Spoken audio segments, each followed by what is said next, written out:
අම්මේ මේ ගම්මිරිස් බෝතලේ කොහෙද? ඇයි බං ඔය මැද කබඩ් එකේ පහේ බෝතල් එක්ක ඇති? කෝ නෑනේ. ඇයි බං මං අද උදේ උයන කොටත් ඕක තිබ්බනේ. ඉතින් දැන් නෑනේ. හරියට බලහන් ඈ. නැත්තම් මං දැන් ආවොත් උඹට ගහනවා. කිසි දෙයක් හරියට බලන්නේ උගේ කෑ ගහන. හරි එහෙනම් ඇවිල්ලා හොයලා දෙන්නකෝ.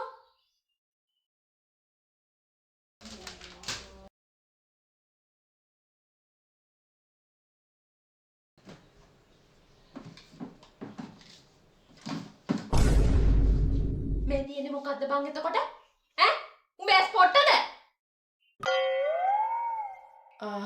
තියෙනවද? තියෙනවනේ. ලැජ්ජ නැතුව කියන හැටි විතරක්. කිසි වැඩක් තනියෙන් කරගන්න බෑ.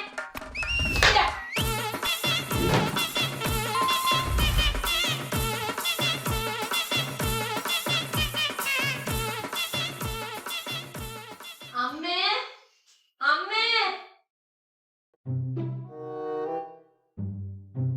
ඇයි? අනේ අම්මේ ෂැම්පූ එක ඉවරයි. මට අලුත් ෂැම්පූ බෝතලයක් දෙන්නකෝ. එහෙමද? රියන් බලන්න බෝතලේ.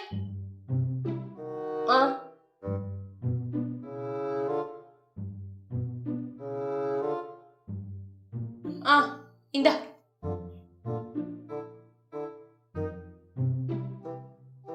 බෝ අම්මේ මේ පරණ බෝතලේට වතුර පුරවලානේ.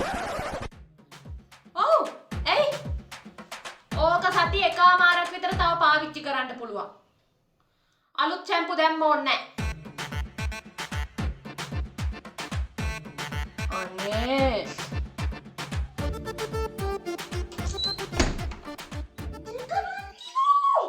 චන්ද්‍රකාන්තියෝ. ඇයි මොකදලා තකලබලේ?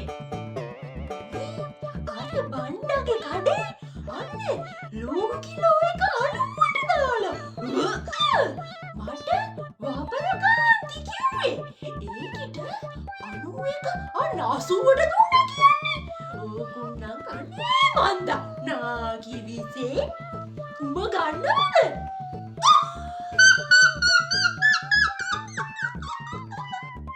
මොකක් මාරුනේ බා. මේ උඹ දැන් කඩේ යනවද? ඕ මිටා මාත් එන්නම් ඈ. යම. වරේ. මේ අම්මේ. මේ ඔයානේ දැන් ටිකකට කලින් ගිහිල්ලානේ බඩු ටික සෙහෙරම ගෙන ආවේ. ඔය ලුණුත් ගෙනාවේ. අඩුවට දෙනවනේ බං ඒකයි යන්නේ. මං යනවා මේ දවල්ට යන මස්සක පොඩ්ඩක් එළියට දාපන් ඈ.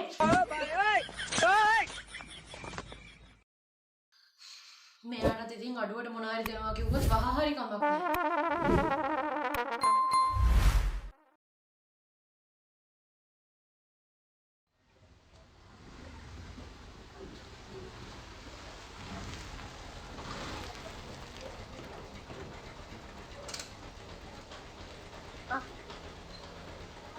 අනේ පුතේ මෙන්න මේක පල්ලෙන් තියන්න. සුදු! සුදු!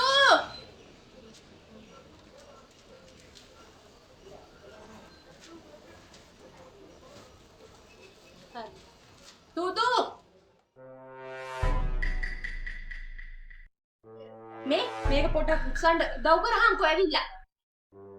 ඔය මොනවද අම්මේ? අඩුවට තිබ්බ හින්දා ගෝණියම්ම ගත්තා. වරේක පොඩ්ඩක් මේක උස්සන්න. මොකටද අම්මේ ඔච්චර ගත්තේ බොරුවට? සීනි සම්බෝලයක් හරි කන්න පුළුවන් නේ බං. මොකද්ද බොරුවට ගත්තා කියන්නේ? මෙන්න මේක උස්සහන්. අම්මේ මයි පොන්දත් ටික. Very good. Hello sir. Good morning. මේ අනේ සර් බලන්නකෝ. මට ලොකු හදිසියක් වුණානේ. අද එන්න වෙන්නේ නැහැ. ඒ මොකද හිරෝෂි මහා හදිසියෙම? මේ බලන්නකෝ සර්.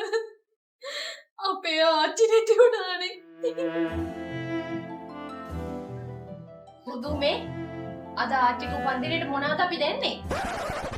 මොනවා උපන්දිනේ ආච්චිගේ? දැන් කිව්වනේ ආච්චි මැරිලා කියලා. ඇයි? අයියෝ නෑ නෑ සර්. මැරිලා තියෙන්නේ අපේ ආච්චි. දෙයියනේ මේකේ මේ මගේ හොඳට ඉන්න අම්මවනේ මරන් තියෙන්නේ. ඈ? බර්ත්ඩේ එක තියෙන වෙන ආච්චි කෙනෙක්ගේ සර්. යකෝ දැන් මම විශ් කරන්න කෝල් කරනකොටත් අම්මා හිටියේ මත්ත උදදුවක. මේකේ කටට කොච්චි දාලා කොටන්න එපා යකෝ. මගේ අම්මට කියනකොට. මේ කතාව අහගන්න බොරු මර්සි දාන්න එපා. හරිද? ඔයා දාන මර්සි මට තේරෙනවා. කරුණා කරලා හිරෝෂිමා වැඩට එන්න. තේරෙනවද? හරි සර් මං එන්නම්. අයියෝ අම්මේ ඔයා එක්ක නම් බෑ ඔයා වැඩ කනවනේ. මොකද්ද මේ උඹ කරේ? මොකද්ද උඹ ඒ කිව්ව කට කැඩිච්ච කතාව? ඈ? යකෝ උඹේ ආච්චිගේ උපන්දිනේ කියලා උඹට නිවාඩුවක් ගන්න දෙන්නේ නැද්ද? ඈ? මාර රස්සාරියක් කො මේවා. ගණින් කෝල් එකක් මම උඹේ සර් එක කතා කරන්න. අනේ අම්මේ ඒක කරන්න කලින් ආච්චිගේ උපන්දිනේට නිවාඩුවක් දෙන රස්සාවක් හොයලා දෙන්නකෝ. මං එතකොට ඔය වගේ බොරු කියන්නේ නැහැ. මං යනවා මට පරක්කුව. පරක්ටි.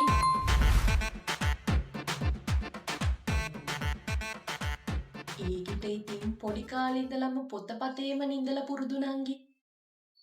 ඒකනේ එන්න. දැන් දුව මොනාද කරනවා කිව්වේ අක්කේ? ඒකි දැන් දොස්තර කෙනෙක් නේ නංගි. හැබැයි ඉන්නේ නන් රට.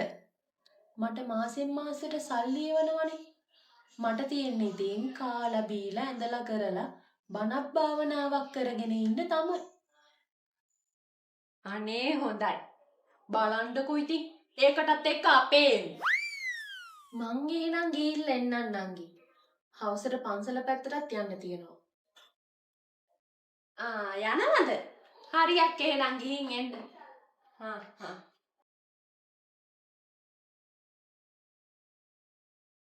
මේ අද පම්පෝරියක් ආවනේ. අන්න ඒ මිනිහයාගේ දුව දොස්තර වෙලා දැන් රටලු ඉන්නේ. ඒකට උඹලා බලහන්කො ඉතින්. ඇත්තට වෙන මොනවද කිව්වේ? මාසෙන් මාසෙට සල්ලි එවනවලු. කාලේ ඇඳලා ඉන්නනේ තියෙන්නේ. නෙවෙයි. බලහන්කො ඒ ළමයි හිටියේ කොහමද දැන් ඉන්නේ කොහමද කියලා. ඈ? උඹලා ඒකට. තා එදත් ඒ විදියයි අදත් ඒ විදියයි අනේ වන්දන්නේ බං. උඹලා වගේ උන් පොල් පිටක් ගත්තා නම් 10ක් කපා ගන්න තිබ්බා මට. අම්මේ අපේ එන්නට පම්පෝරි ඇන්ටි කියන නිකන් නෙවෙයිනේ. අම්මට අදත් පම්පෝරියම්ම තමයි කියවලා තියෙන්නේ. පොඩ්ඩක් ඉන්නකෝ පෙන්නන්න.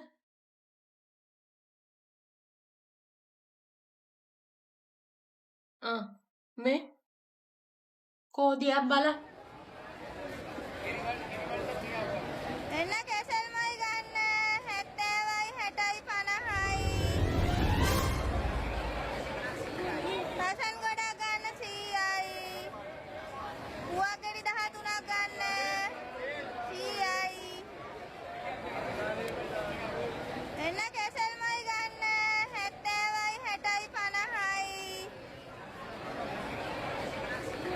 රසන් ගොඩක් ගන්න 100යි මේ අර පම්පෝරි අක්කගේ දුව නේ බං. උවගෙඩි 13ක් ගන්න 100යි නැත්තං ඉතින් මම වගේද පේන්නේ? අගුණ කොළ පැලැස්සේ බදාදා පොළ. යකෝ දුව ඉන්නවා කිව්වේ දොස්තර වෙලා රටනේ. මේ අගුණ කොළ පැලැස්සේ බදාදා පොළේ මොනවද මේ කෙහෙල් මුවක් විකුණ කරන්නේ? කොහොමද අම්මේ?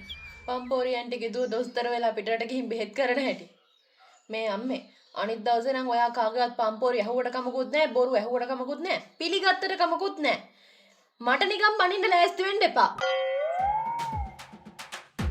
හාක පුතේ හා. මුන්ටයා කොහොමද කිව්වත් වැරදීනේ.